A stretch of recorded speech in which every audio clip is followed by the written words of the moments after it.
ladies and gentlemen. Uh, Thank you for joining us.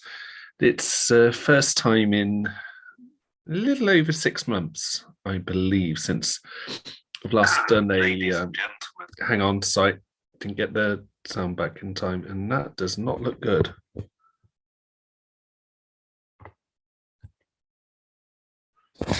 Hang on.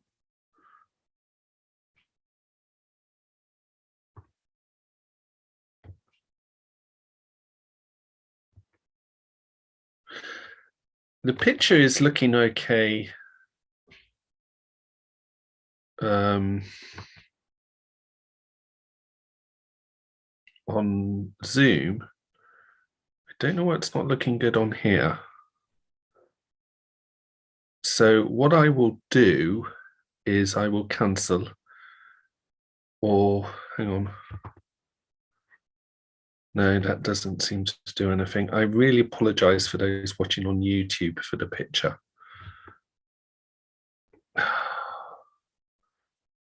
Don't know what's called. Huzzah, it's here. It's back to normal. So I don't know, on my screen, the picture on YouTube was all a bit vroom, with a green line down the side at a 90-degree angle. So yes, it's working. Anyway, this is the first film review live stream that I've done in 6 months, and we've the reason it's taken so long is basically Rachel, my wife, and I have moved house, and so this is the upstairs study at the top of the house in Bedfordshire, and we've moved from Hertfordshire to Bedfordshire, and Malcolm and I will be discussing the film Schindler's List, which is not a film for the faint-hearted, but as I'm sure you'll agree, is a film that is highly important, and a very well-written film, and a very well-directed film by Steven Spielberg. And for those who don't know, Schindler's List is about telling the true story of Oscar Schindler, a businessman, sometimes fairly corrupt businessman, but his main streak of decency was an impeccably brilliant streak of decency, in that he did everything possible to save as many Jewish people from the concentration camps as possible. And this tells his story and the people whose lives he saved, and the people who helped him, and also the people who some really evil characters among them who were opposed. I mean, they were all fairly evil. They were obviously given what they did. But it's Liam Neeson plays Oscar Schindler, and but Gomez, the main villain of the piece, is played by Ralph Fiennes, and I'll discuss a bit more about that performance, perhaps with Malcolm when he arrives. He says there might be a problem in setting up, but what he'll do is that if push comes to shove, if there's a problem, they'll at the worst case scenario, there'll be a telephone discussion, which yeah.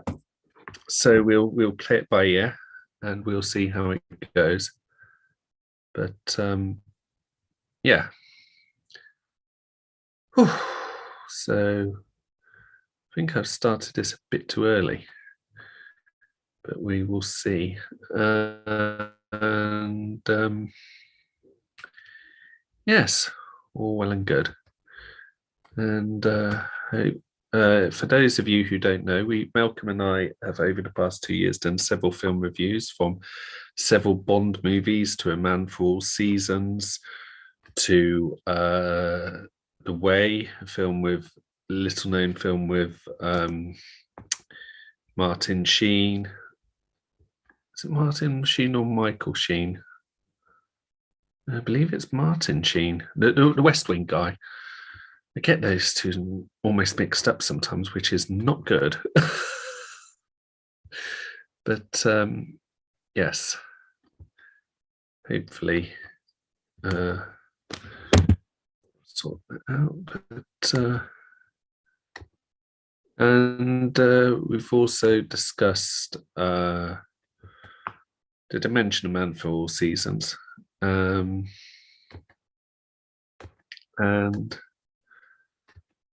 amongst others, we've also discussed, I think there was a Western we discussed. I don't think there was. You see, it's been several months since we've done this. It's almost like coming back to normal, like, sort of getting into the swing of things again, which is a little bit bizarre, to say the truth. But hopefully. But yes, Ron Howard's Rush, we discussed the 2004 film Alexander. You can find all of these on my blog, Mars Hill, which is at paulbergin.blogspot.com.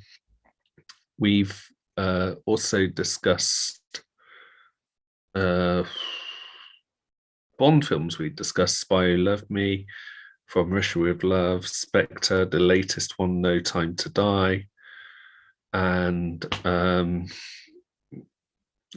did I say License to? We've also discussed the film Amundsen, Operation Mincemeat, Fellowship of the Ring, the first of the Lord of the Rings trilogy on its 20th anniversary. The Death of Stalin was another one. So, we're going through a fair few. So hopefully, this will continue. Oh, and Around the World with 8 Days, we also discussed. No sign of Malcolm yet. I'll give it a minute or two, but he did warn me there's potential problems. I need to sort something out. I will be extremely quick, and I will be back here in less than 1 minute. So if you don't mind looking at a bare wall for a minute, I will be right back. Literally less than 60 seconds.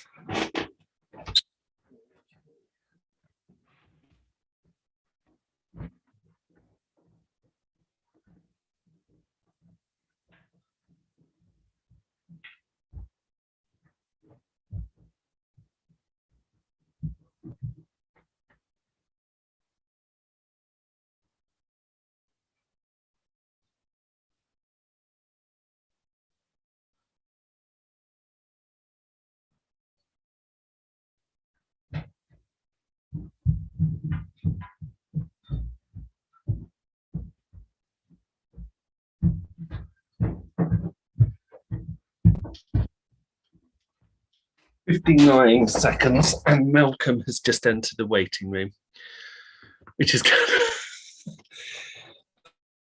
That was a bit. And he's connecting to audio and can't hear me yet. Hang on. I need to sort this out. Good evening, Malcolm. Good evening. I almost wasn't expecting you.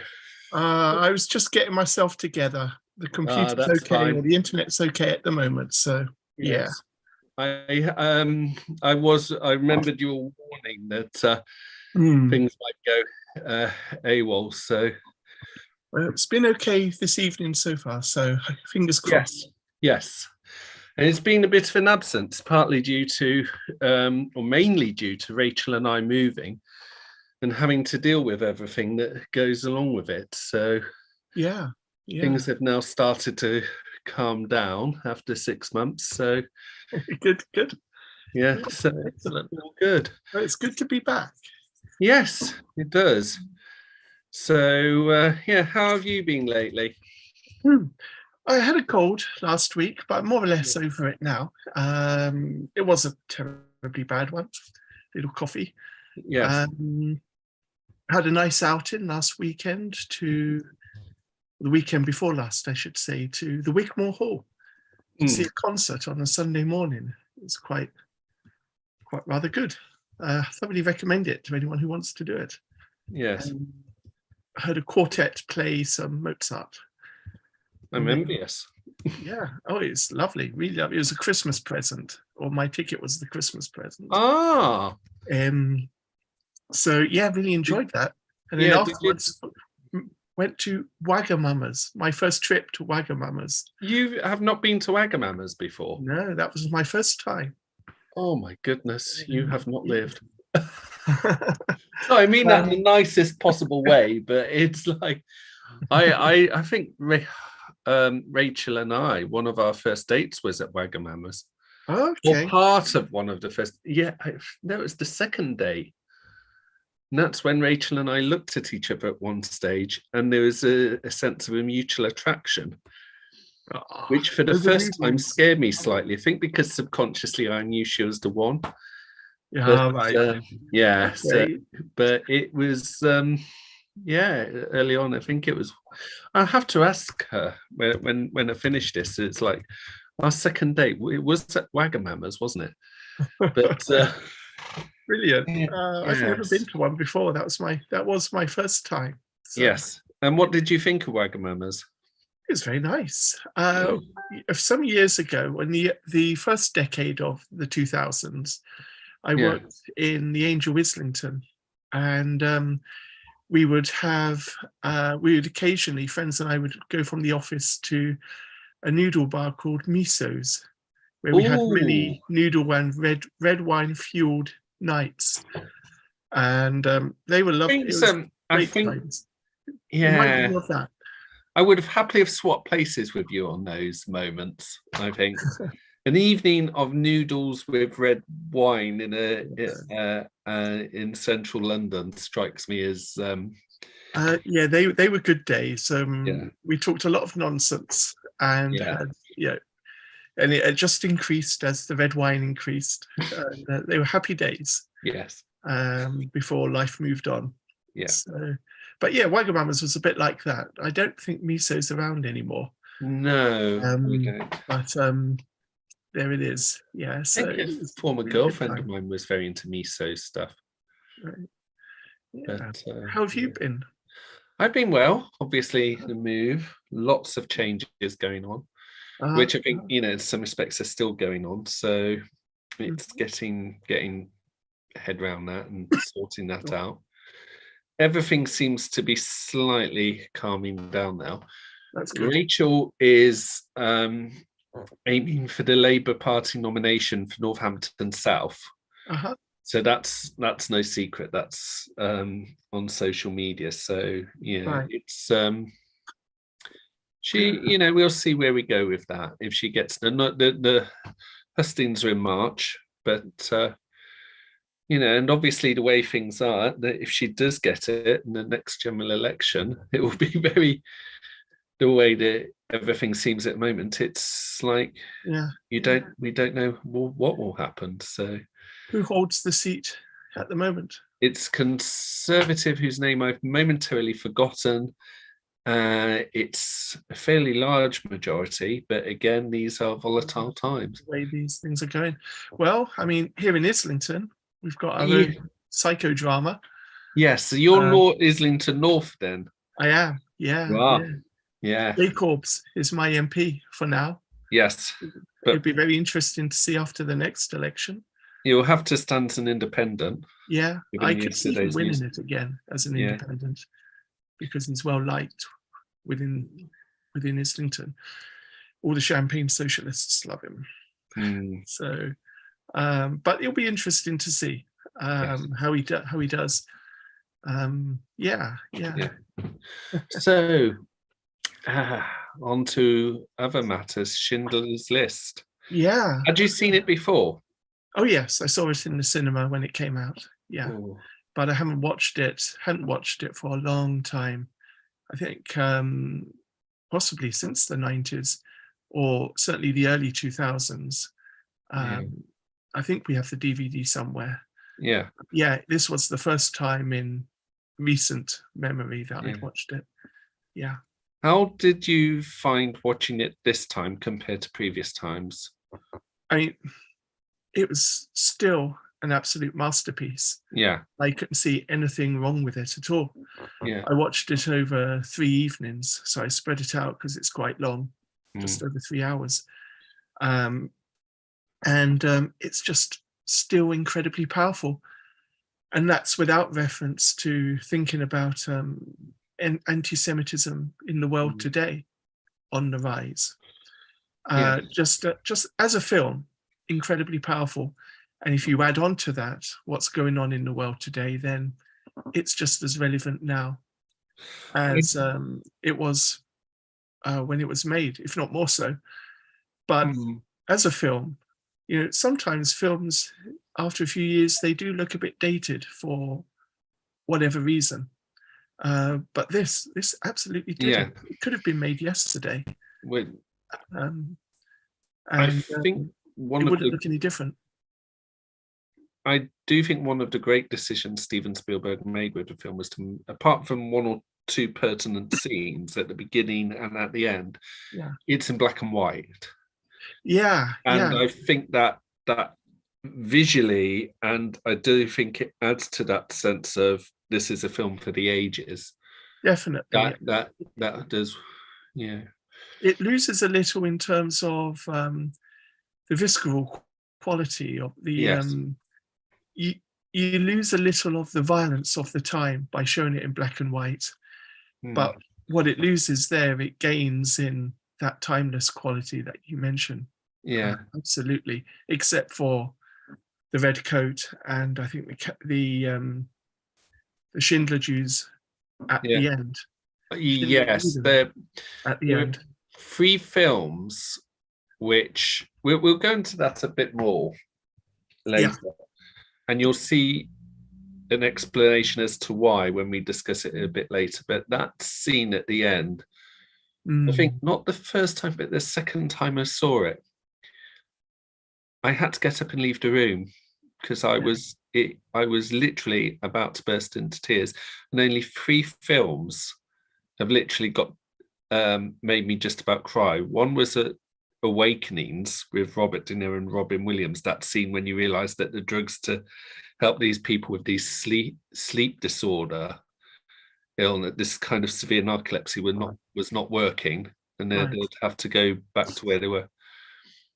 The other was Iris, one of the last scenes in Iris with, the film with Judi Dench. Neither of these, right? Because I think when she was in a home, it kind of reminded me of my granddad towards the very end of his life. Is that a film about Iris Murdoch?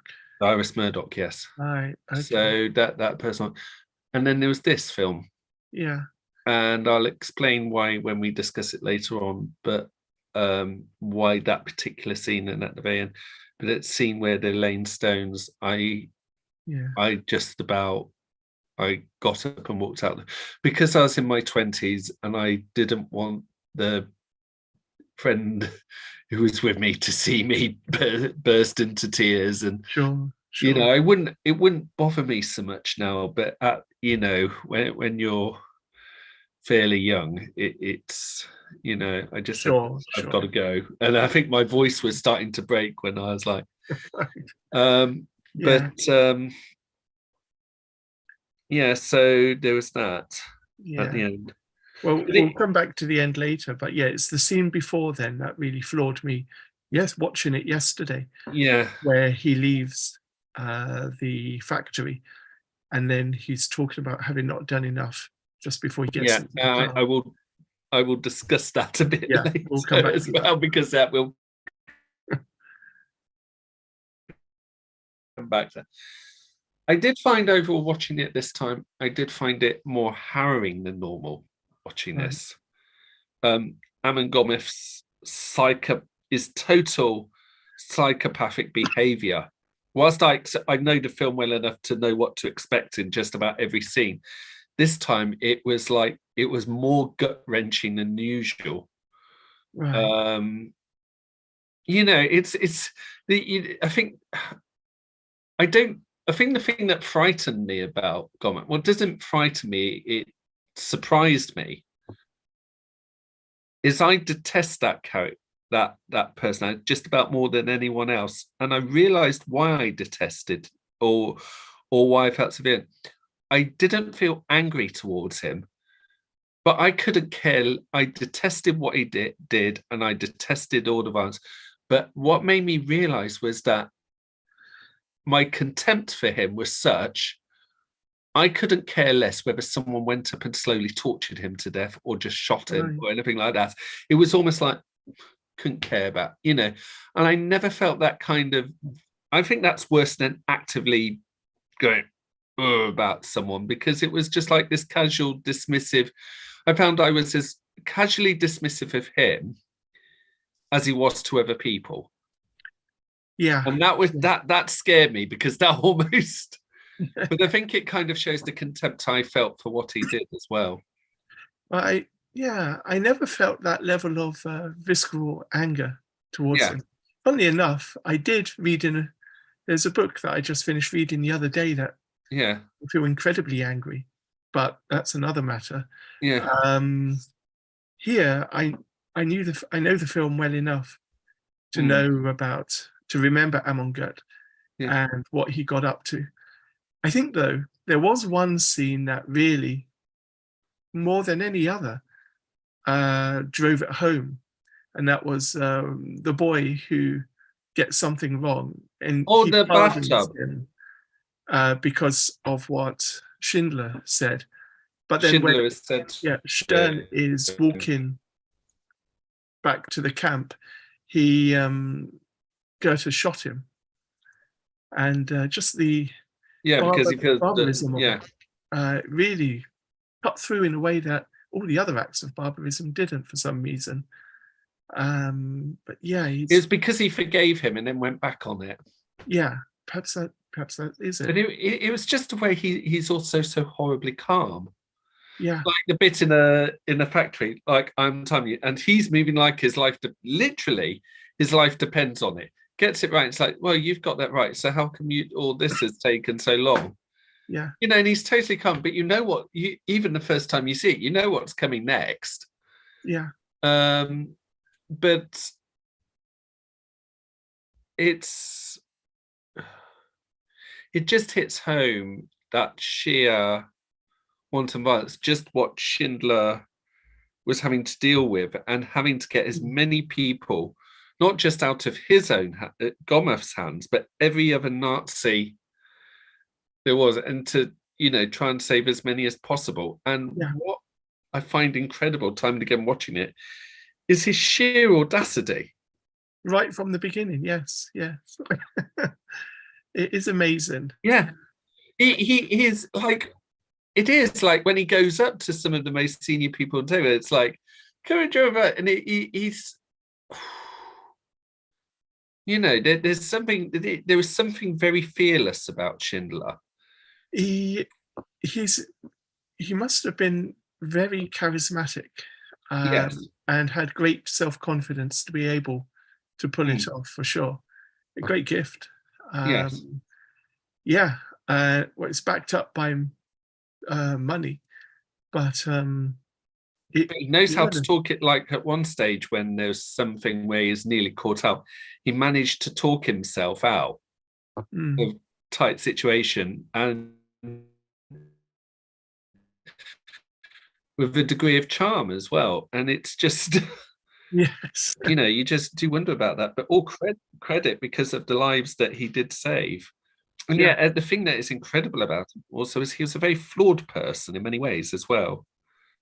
Oh, yeah, yeah, I You mean, know, as the film shows, at the start, he's not interested in saving anyone. no, He's a profiteer to begin with. yeah, He's seen the main chance, and off he goes to yeah, make the most of it. So it's only later on that he sees the awfulness of what's happening, and yes, then changes. He has to help people, but yeah, I mean, it's great that Spielberg didn't he didn't make it a hagiographical film. He didn't try to gloss over the unconverted, as it were, Schindler. But because it makes his story all the more powerful. It does. For his arc, Schindler's arc with a C, is far stronger. We see he's a bit of bad news to begin with, and then has this conversion later on through the film, so that he's helping, and he wants to help more and more to really dangerous levels, and not just in any general sense of right, I'm going to save more people if I can, but right in front of the Nazis as well. I think specifically of when the Jews are in the train, and he's saying, "Give them some water," and using, pardon me, the fire hose. And at first, the Amon Goeth and the others are having a good laugh about it, because it's like, well, it's a bit of water and it's all a bit futile. But he keeps at it right in front of them. Keeps at it. And it's quite really brazen what he's doing. And then for that reason, they stop smiling. And you think, goodness me, how he gets away with that. Lots of bribes. Because it could have easily... Well, he does get busted later on. He does. And again, that's what I was thinking about. He talks himself out of it. Yeah. Well, he talks them at, and he's got the contacts. He's very fortunate to have the contacts as well to help him, which is what happens after the kissing incident. Yes. So it's his story, pardon me, is amazing. Yes. I was doing a very quick read about him via Google the other day. He started off in the Abwehr, so the German Secret Service. I think. And he made lots of friends that way, which came in useful later on. And so it's amazing how not the world can go, how people's lives can go. In the Abwehr, bad news, but he turned it to good, was able to turn it to good later on to help all the Jewish people there. So really quite something. Yes. And what did you make of Ben Kingsley's character? I mean, Kingsley was just not one actor or actress in that film was out of place, and Kingsley was just fantastic. Flawless. All the leads, all the actors were flawless in it. He's totally convincing as Stan. The fear, the intelligence, the business-like manner when he needs to be business-like. It's, I mean, I'd say it's the performance of a lifetime, but he played Gandhi as well, so it's probably that one. The film that got him noticed, yes. Yeah, I mean, 2 performances of a lifetime for him. Yes. I think he got an Oscar. I mean, the only Oscar he's won, as far as I'm aware, is Gandhi, but I think he got, I will just check. Okay. I know Liam Neeson got an Oscar nomination for Schindler's List, but I'm trying to remember when. He didn't. Sorry? He should have won it if he didn't. That's his best performance. I don't know why. But you know what the Oscars that year? It's nearly always someone one thinks is less deserving. No, Ray Fiennes got a Best Supporting Actor nomination, but Ben Kingsley didn't. Right. But I seem to remember Ben Kingsley was up for a nomination at the time. No, right. Who got the Oscar for Best Actor that year? Let's see. It would have been 1994. It would have fallen under. No, it was then. 1993, the 66 Academy Awards. It went to Tom Hanks for Philadelphia. Oh, yeah. I mean, So, yeah, okay. the other the other nominees were Anthony Hopkins for The Remains of the Day, Lawrence Fishburne for What's Mm, Love Got to Do with It, and Daniel Day-Lewis for In the Name of the Father. That is a strong That is a strong Oscar yeah. I don't contender know the list. Lawrence Fishburne film at all, but the others, that is a big field. The Sure. Lawrence Fishburne one is the Tina Turner biopic. Right. Okay. I think So, that one. But yeah, that is a really strong field all round. yes. So Any of those could have won it. yeah, there was no. I So, just took one look at that list and I thought, in any year that would have gone to Tom Hanks. But yes, it's and the best supporting actor. Who did that go to? Just out of curiosity, it's 1993. Tommy Lee Jones for The Fugitive. for the best actor, Yeah, best supporting actor. and supporting actor. Yeah, this is the one that Ray Fiennes was up with. The others was Leonardo DiCaprio for What's Eating Gilbert Grape, John Malkovich for In the Line of Fire, and Pete Postlethwaite for In the Name of the Father. Okay, well, Ray Fiennes was robbed then. If if he never won that Oscar, he should have. I'm surprised. I'm sure I saw somewhere Ben Kingsley was up for an award. Fugitive's a great film, but it's not in the same league as Schindler's List. No, that's Oscar madness, to be honest. Well, let's be honest. How many times have we watched a major film award ceremony, and it's gone? There's a film or a performance you really think is fantastic, and it's not. They haven't just not got it. It's gone to someone or something you think is far less. Yeah, well, yeah, I kind of really lost faith with the Oscars, or stopped taking them entirely seriously after some years ago now. I think it's, forget which year, 08, 09? Yeah. When the assassination of the outlaw Jesse James hardly got anything from the Oscars, I think even nomination-wise. And it's an absolutely brilliant film. Yeah. That was the year of No Country for Old Men and There Will Be Blood. But it was the equal of them, as far as I'm concerned. So I stopped really Oscars, whatever, after that. I found it out what it is. It's Ben Kingsley was up for a BAFTA award for Best Supporting Actor. Right. In his role as Itzhak Stern in Schindler's List. Yeah. It's Itzhak Stern. Sorry, I mispronounced it. I do apologize. Yeah, what happened to Stern afterwards? Oh, I can tell you, he lived till the end of the 60s. Died 69-ish. Yeah, he moved to Paris and eventually 9. Into Israel. Yeah. And Schindler was at the funeral and cried inconsolably. Yeah, yeah. We're both looking at Wikipedia, aren't we? Well, I think I must have done, or whichever website the other day. I don't have Wikipedia open now. But yeah, I think we're looking at the same thing. Yeah. But yeah, it's bad. I was really worried at the end, I have to admit, because they were in Czechoslovakia. And I thought, and then the Russian officer, cavalryman, turns up, and Stern says, "Well, what do we do? Don't go east, that's for sure. They hate you, and don't go west either for whatever reason. Just go to that town over there." And I thought, oh no, they didn't stay in the east, did they?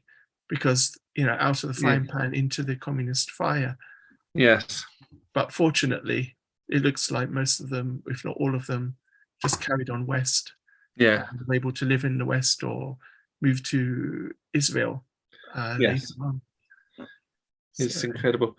The scene, I was going over towards the end of the scene. What made me cry was actually what, in the film Close to Tears, the second time I saw it, was actually what you touched on, which is when Schindler, it's the end of the war and he says, I've got to literally flee simply because I'm a Nazi party member. Yeah. And the community there make him a commemorative, this to thank him. I couldn't believe that scene. They got the guy drunk and pulled out his silver tooth or gold tooth. Yeah. I thought, And wow. and they made it. And I think what made quite was the sheer love they clearly felt for him. And it's when Yeah, he cried and he went, I could have done more, could have done more.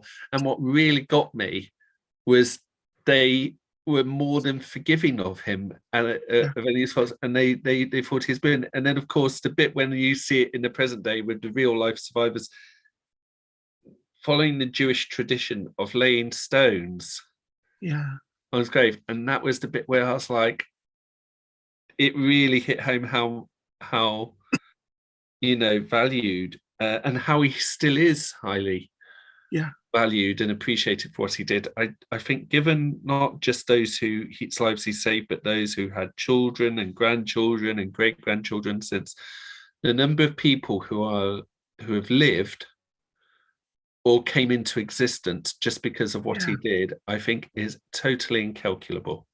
As when I watched that scene, and there was the children, there's a boy there Yeah, with the parents, grandparents, and I was thinking, that boy, he's alive because of Schindler. mm, And yeah, all the parents yeah, because of him. Incredible. I think the film says there's about 6,000 Jews alive now because of him. yeah, And I was reading another website, I don't think it was Wikipedia, but may have been, which said that as of like 2015 or so, there was 8,000. And that yeah, figure is only going to keep going up as the years go by.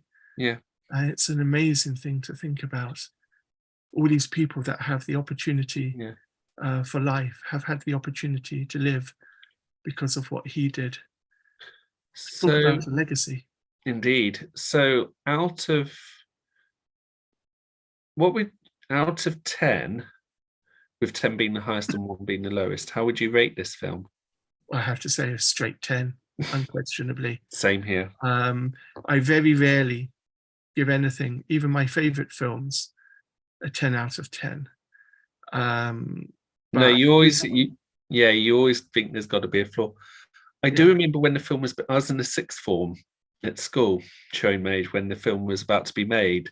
And I remember there were some concerns given the sensitive subject matter and how Spielberg would do this.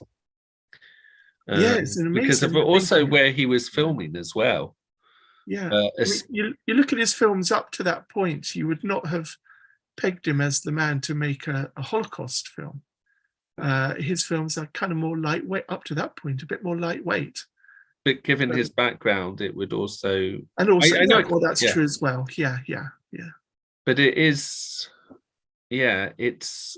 I could understand the concept, but this is, and yet since it's become very much a beloved film, it's mm. not a light-hearted film. It's not a film one can say one enjoys, but it There's is an humor in important there, film. but it's quite dark. Yeah, Um, yeah, black humor and very dry. it has the most awful bit of black humor. I think when someone had been seen waving a chicken, who was it? This Oh, is that how I'm was going out, and great. of course he Yeah, starts shooting people. And the little boy yeah, comes to forward and he goes, "Who was it? Who is it? Do you know who did it? Did you do that?" And he said, "Who?" And he points to the dead. Remarkable presence of mind, yeah, yeah, given that points to the dead body, then goes, "It was him." yeah. Yeah, So it's that's quite a moment. Yeah. yes, Yeah, I was actually thinking of when they were going to execute the worker, but the gun kept jamming. jammy. That's more absurdist humor, It if was. you I know, recall. but at the same time, whenever I Then see it gets this, very dark. No humor when they just punch him anyway in the back of the head. yeah, But the scene with the boy and the dead man, yeah, that's yeah. quite a scene. But the scene, I mean, when they're trying to shoot and the guns keep jamming, every time I see that, I think that's an act of God. Yeah, Because it's just yeah, you expect first time you see it, you kind of expect it, and then it dawns on you it's not going to happen because the guns keep jamming. But it's there's a point of connection with Brideshead Revisited that ah Brideshead, Evelyn Waugh described it as the operation of divine grace working mm, upon the characters in it, and in the book, TV series, Yeah. They're far from God, Sebastian, Charles, and Julia, and their lives unravel, go in different directions. But War references this in one of the subtitles for one of the parts of the book, The Twitch Upon the Thread, which he took from G.K. Chesterton. Grace, God pulling on the thread to bring gently these three people back to him, and which is what happens in the end. It's not very easy, it's not very pretty even, or and you're sort of saying that Schindler's... It's a very hard thing, and Schindler's story is, I think, kind of the same. You could view it, if you're going to give it a Christian perspective, you could view it in just the same way. The Twitch upon the thread. But I think you would see that in a Jewish... Schindler. You would see it in a Jewish perspective as well, of a righteous person, and he is buried among the righteous. In Israel.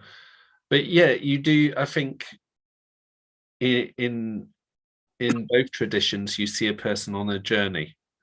Absolutely. And again, highly important film. Yeah. One thing we haven't mentioned, which we must do, is the music. Yes, John Williams, who is in retirement now. He's made so many brilliant scores, and this is not the least of them. And I don't think it's his best work. It still pulls at the heartstrings. It complements the film wonderfully well. Yeah, and you can't ask for anything more from a composer than that. It adds so much to the story, for sure. So I happen to have the soundtrack on my laptop, so I hadn't listened to it for a long time before now. Sad music, but I've been listening to it a few times in the last few days. Yes, it's a wonderful piece of work. Williams just has this amazing knack to really tap into what films are about, and to musically draw the emotion of the film out and give it a musical form. Yes, it is quite something. Oh yes, absolutely. So, having discussed Schindler's List, assuming things are going to continue in their current form, is there a film you want us to discuss for our next live stream? Well, before we do that, what was your rating? Oh, of course! I can't believe I forgot that, because I'm normally quick off the mark. I think I actually said, when you said it, I would give it a 10 as well. 10 as well, yeah. It's too important to film. Every so they're rare, but there are films out there which you might find easy to watch, you might find extremely hard to watch. Usually you find them extremely hard to watch in parts, but they're highly moral, socially important, historically important films, almost to the point of being a document. They have elements of dramatic license, but by and large, they are faithful to the subject matter, and this is extremely faithful to the subject matter. And because of the importance, because of the way it was sensitively handled and everything else, Schindler's List deserves a 10 out of 10, definitely. It is certainly a cultural landmark, and it's just a plain good film. Even if we don't want to go in thinking about what's going on in the world today, its place in cinematic history, it's a film that can go, just put on, dive into, and I mean, I hesitate to say it's not entertaining in the normal sense. No, you learn so much, you appreciate so much. Yes, and understand a lot as well. It is as close to a perfect film as a film can be, I think, for sure. But yeah, as for the next film, I think I've got a couple of options. Actually, three. Amazing Grace has been on my mind a lot recently. Oh, the film with Albert Finney yeah. and who played Wilberforce? Welsh actor. I'm going to Oh, Ewan his Griffin. name. Griffin. Yeah. Yes. Oh, He's become more, and Benedict Cumberbatch as a supporting role. He looked yeah, way Pip the out. Younger. He's gone. Yeah. So Amazing Grace. I actually saw that at the cinema of Liz Evershed nearly 20 years ago. All right. Yeah. Yeah. Hello to Liz if she watches this. Yes. So that's one film. Yeah. Shadowlands is on iPlayer Ooh, at the moment. Yeah. Actually, well, I don't know if it still is. I can quickly find out. Not more than that. And you know what? A completely different film I'd love to talk about is also Inception. Yeah. I'd love to talk about a Christopher Nolan film because I don't think we've done that yet. Yeah. More than that, if it is currently, no, I think. Yeah, the only thing that I think Shadowlands is no longer on. That's a shame. I have the DVD, but it's not easy to get.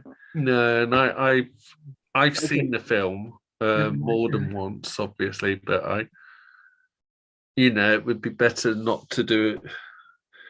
I will confess once or twice I've just about winged it, but I wouldn't want to rely on a film that let's not do that. Exactly. I wouldn't want to rely on the film where I'm relying on memory of over a year ago at the very least in what I saw. So in that case, not. Amazing Grace is very similar in its own way to Schindler's List. Yeah. So I would plump for Inception first because it's a very different film by a great filmmaker. Yeah. And I'd love to talk about that one. Okay, we'll do Inception then next month and see how things go from there. Okay. Well, thank you very much for your time, Malcolm. Thank you for your company. Yes, thank you. And it does feel like the time has just like the previous 6 months haven't had, the bit of a gap. Yeah, what happened? It's flown by. I've had an operation in that time. Have you? I had a hip replacement operation in November. God. I seem to remember you were out of the pitch for it, but I didn't realise that was why.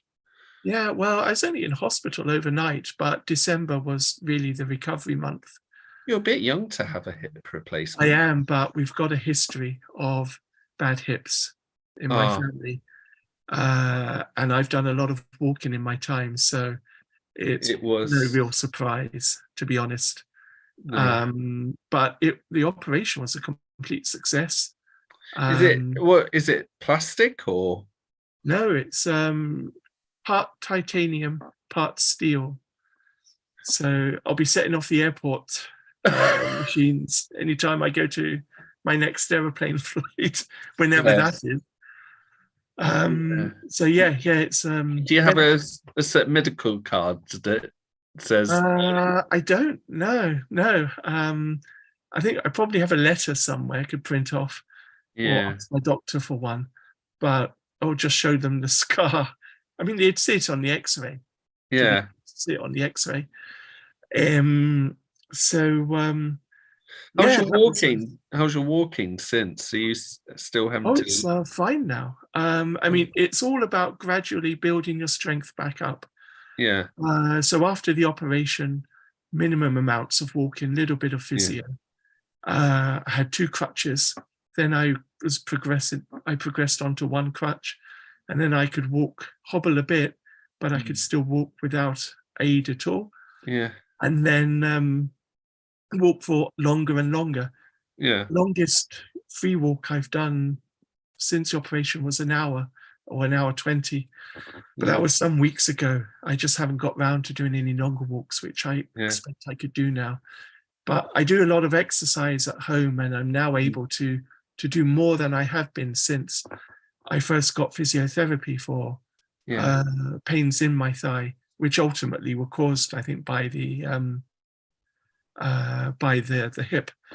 Back when the pandemic first started, I went to see a physiotherapist just weeks before the first lockdown began. 3 weeks. So it's rolled back the years in terms of what I'm able to do walking wise. So I hope it's still my dream. I hope that I'll be able to walk the Camino again, and perhaps with a bit less pain this time than the last time. Well, that would be good. And I'm so sorry, Malcolm. I had no idea. It's quite all right. Quite all right. Wasn't expecting you to know about it. No. I'm just happy that anyone watching this, if they're tempted to go, because if you have a really bad hip, all the doctors can say to you, or the consultant can say to you, is you've got two options: managing the pain or go for the operation. And managing the pain is just long-term, taking pain relief, using a stick, this walking less and less because it's just too sore to walk more. Better to have the operation have the operation. Yeah, you're out now when you're fairly young rather than pension. I would absolutely recommend the operation. Yeah. And I've been really, really very fortunate, I think, living where I do, because I've heard of people having to wait an awful lot longer than I did. I was told when I was asked, which do you want? I said, operation, please. 9 months waiting list. And in the end, it was 7. Yeah. I would say to anyone, get yourself on the waiting list. Because if you try and manage the pain, it's just going to be really uncomfortable for you, not particularly pleasant, I think. And then when you finally give in and say, right, I would like the operation, then you have to wait even longer for it. When you had it, was it a local or general anaesthetic? Because I think my mum had something like that, where it was a local. I think, do you know, I don't actually know. I'm sure it was general because I was out cold. Yeah, it would have been general. Yeah, that was the only difficult part of the whole process, because they put in the anaesthetic in my spine.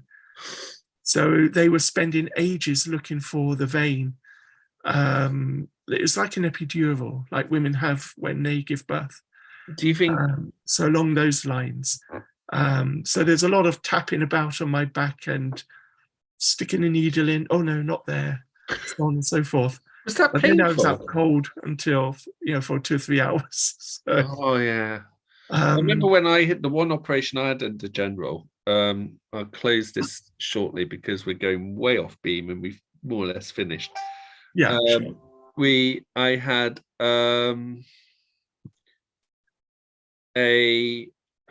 what was I going to say? When I had the had it to move some space assist, but there was enough where the doctor says, I want them all off, but in the time that takes, the local won't last that long, so you'll have a general anaesthetic. I was given the general anaesthetic, slight injection in the hand. Right. And I was like, oh, that didn't feel me. I was just chatting away in the seconds after I was given the injection. Next thing I know, I'm coming round after what seems like a groggy, bad night's sleep. And what surprised me was I thought there'd be a sensation of passing out.